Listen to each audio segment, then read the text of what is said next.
Section 1. You will hear a man renting an apartment over the phone. First, you have some time to look at questions 1 to 5.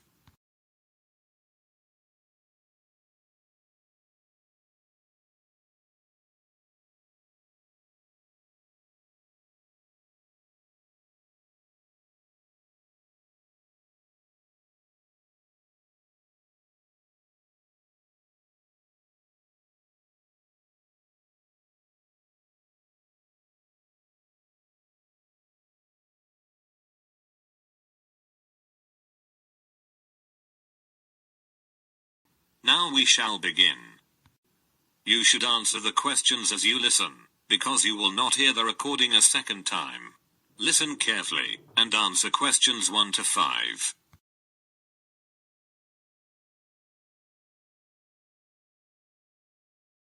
Hello, how can I help you? Hello, I want to rent an apartment. I saw your advertisement about 2-bedroom apartment on Bridge Street. Bridge Street 32, that's it? Exactly. But I have a couple of questions. Yes, I'm listening. Does rent include all the utilities, such as gas, electricity, phone, etc.? Yes, sure. You are only responsible to pay the rent. The lease includes cost for such utilities as gas, heat, water, electricity and phone. Great. And what about the internet? Unfortunately, the internet is not connected. But you shouldn't worry about that.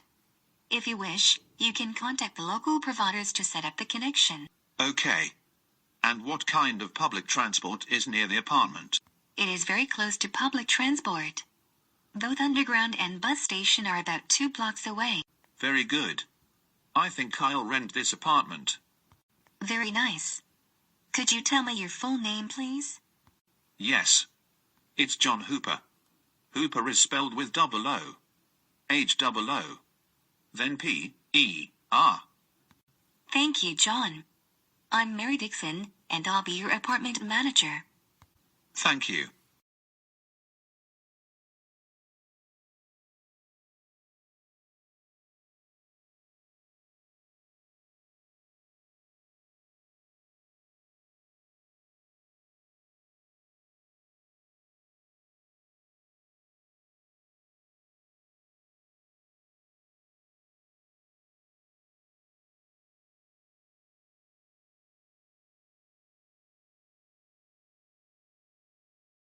Now listen, and answer questions 6 to 10.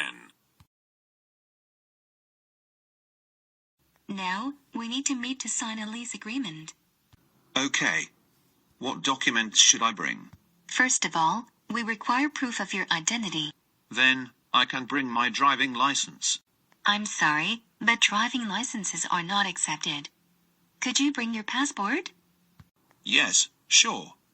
And do you require a tax bill? No, we are not requiring any bills. But you need to present your current employment contract. No problem, I have it. Anything else? Yes, we also need a reference from a friend or colleague, confirming your character. Okay. And what about a reference from an employer? We used to ask tenants for this reference a few years ago. But now we don't need it anymore. As well as your recent payslips, they are not required. Very good. I think I have all the documents. Is it possible to meet you today? Yes. Is 5:30 p.m. convenient for you? Unfortunately, I'm busy until 6 p.m. Then we can meet at 6:30 p.m. Yes, 6:30 is very good for me. I'll be at your office by that time. I think it's better to meet directly at your future apartment, because we'll anyway make a visit. Oh, you're right. See you soon. Thank you. See you soon. That is the end of section 1. You now have half a minute to check your answers.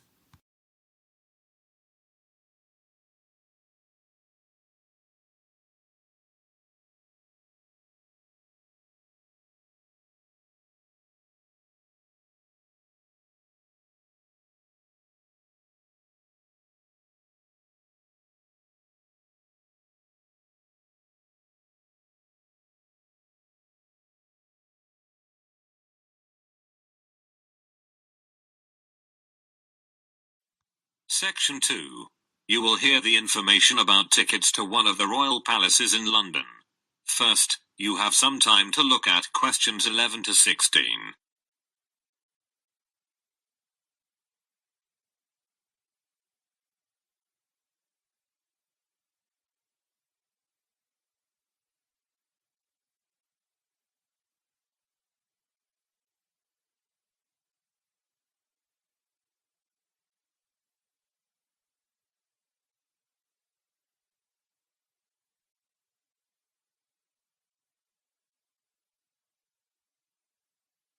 As you listen to the first part of the talk, answer questions 11 to 16. Thank you for deciding to visit historic royal palaces of the United Kingdom. Every year dozens of tourists choose to visit the Tower of London, and we have a variety of tickets to suit your own interests. If you wish to make a single visit, you can buy a single-day ticket. This ticket enables you to visit only the Tower of London. The adult ticket's cost is £24. Children between the ages of 5 and 15 pay £18, and children under 5 can visit the tower for free. For full-time students, 16 years and over, and disabled visitors we offer a reduced tariff. If you have a reduced tariff, you pay only £19. And if you're going to make a visit with your family, it's a good idea to get a family ticket. The family ticket enables you to visit the tower and one other royal palace during one day. It costs £55, and can be used by up to 2 adults and 3 children. For permanent visitors we offer an annual membership. The annual membership provides you unlimited entry to any 5 royal palaces, and costs £107 for both adults and children over 5 years.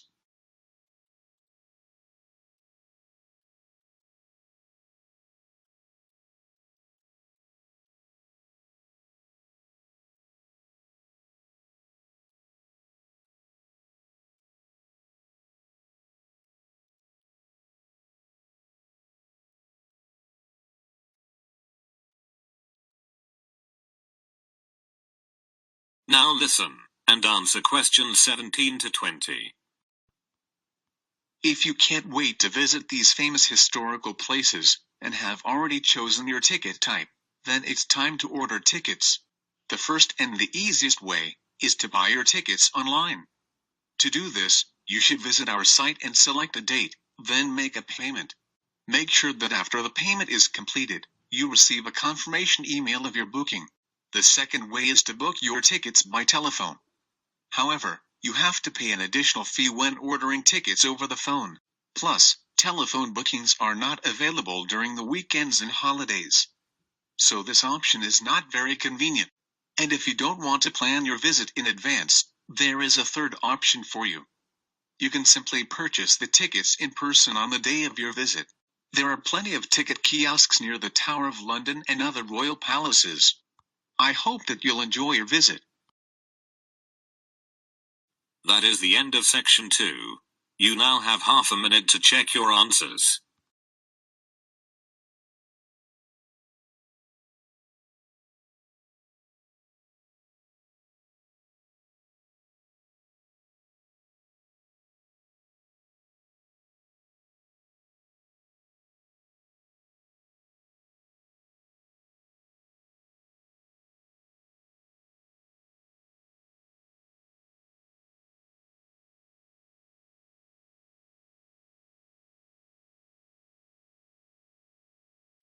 Section 3. You will hear 2 students discussing their new course. First, you have some time to look at questions 21 to 23.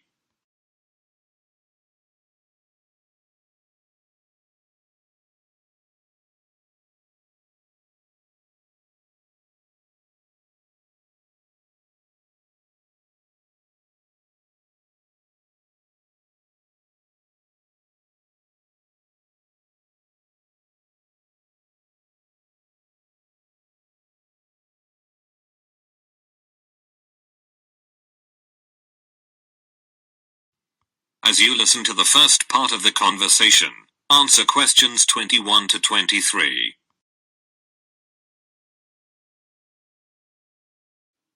Hi, Kate. How did you like the first lecture? Hi, Julie. You mean that lecture about brand identity? Exactly. When our professor described how brand names are created. As I understood, he'll teach us practical tips and techniques to create better brands. And what about course duration? I heard it's 5 weeks. No, 5 weeks is without the final project. The total duration is 7 weeks. Oh, I forgot about it. It's the first time I'll be doing a group project. And I'm a bit nervous to work in a 5-people team. I think it's going to be okay. He was talking about the right marketing strategy. Did you hear that? Yes, that was the most exciting part of the presentation. The key thing is to grab people's attention. That's true.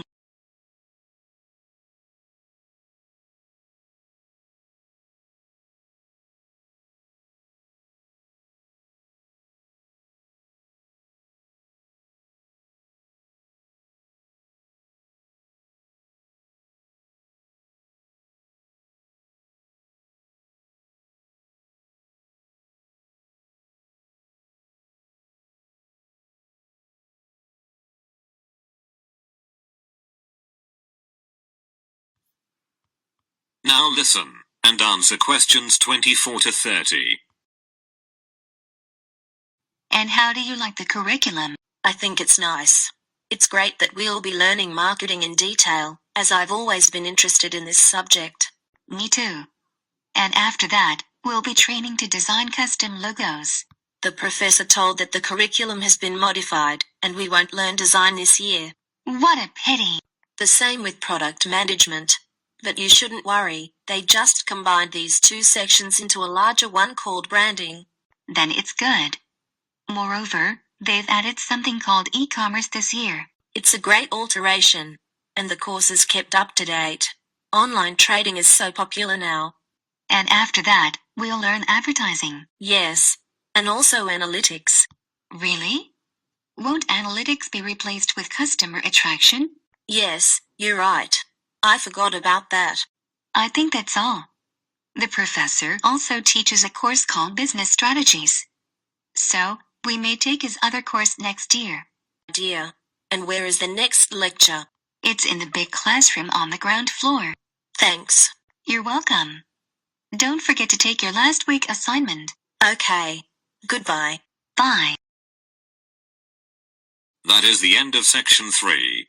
You now have half a minute to check your answers.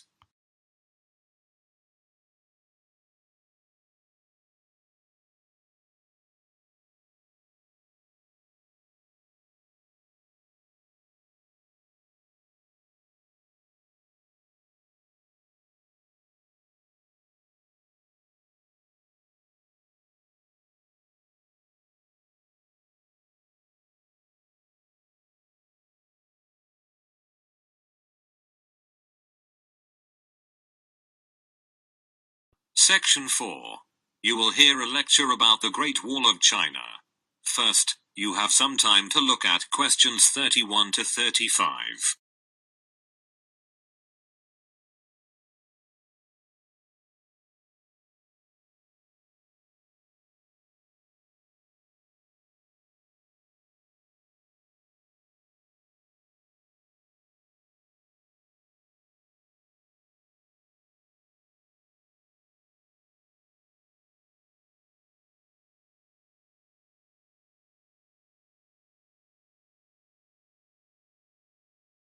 Now listen carefully, and answer questions 31 to 35.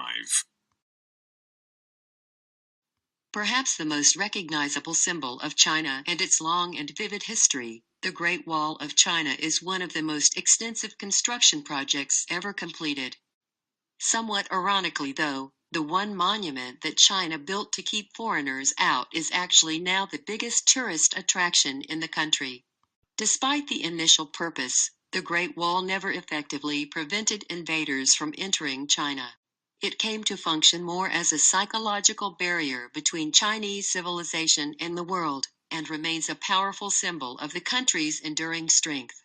Though the beginning of the Great Wall of China can be traced to the 3rd century BC, many of the fortifications included in the wall date from hundreds of years earlier.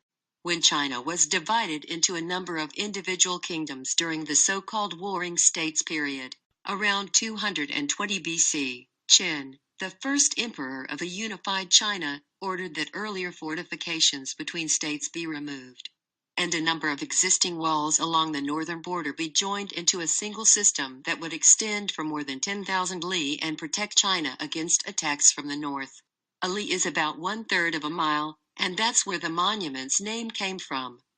The original name for the Great Wall is Long Wall of 10,000 li, or simply the Long Wall. Though the wall is quite inspiring, it was never called the Great Wall in Chinese, and only foreign mistranslation with romantic overtones refer to it as Great or Big Wall. With the death of Qin and the fall of his dynasty, much of the Great Wall fell into disrepair. Much later, a series of frontier tribes seized control in northern China. The most powerful of these was the Northern Wei dynasty, which repaired and extended the existing wall in 390 AD to defend against attacks from other tribes. Despite its long history, the Great Wall of China as it exists today was constructed mainly during the mighty Ming dynasty, from 1368 to 1644. Under the strong hand of the Ming rulers, Chinese culture flourished, and the period saw an immense amount of construction in addition to the Great Wall, including bridges, temples and pagodas. In earlier centuries, the wall held little importance for the Mongols as a military fortification, and mostly served to protect caravans traveling along the profitable trade routes.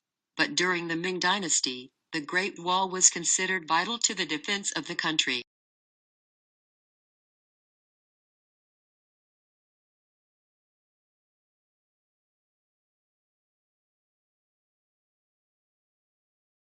Now listen carefully, and answer questions 36 to 40. Before the use of bricks, the Great Wall was mainly built from stones, wood, and rammed earth. However, during the Ming dynasty, bricks were heavily used in many areas of the wall. The size and weight of the bricks made them easier to work with than earth and stone, so construction quickened. Additionally, bricks could bear more weight and endure better than earth and wood. But many western sections of the wall are constructed from mud, and thus are more susceptible to erosion. That's why in many locations the Great Wall is in disrepair. A report by the State Administration of Cultural Heritage states that almost 1/5 of the wall has totally vanished. In places, the height of the wall has been reduced from more than 5 meters to less than 2 meters. And more than 60 kilometers of the wall in Gansu province may disappear in the next 20 years, due to frequent sandstorms. However, the state does its best to preserve and extensively renovate the Chinese wall, which makes a considerable figure upon the terrestrial globe. Due to its imposing sizes, the wall is often believed to be visible from the moon. But it's only a rumor. The width of the Great Wall, viewed from the moon, is about the same as that of a human hair, viewed from 2 miles away. In other words, to see the wall from the moon would require superhuman eyesight. Today, the monument attracts thousands of national and foreign tourists every day. In 1987, UNESCO designated the Great Wall a World Heritage Site. And now the Great Wall is generally recognized as one of the most impressive architectural feats in history. That is the end of section 4. You now have half a minute to check your answers.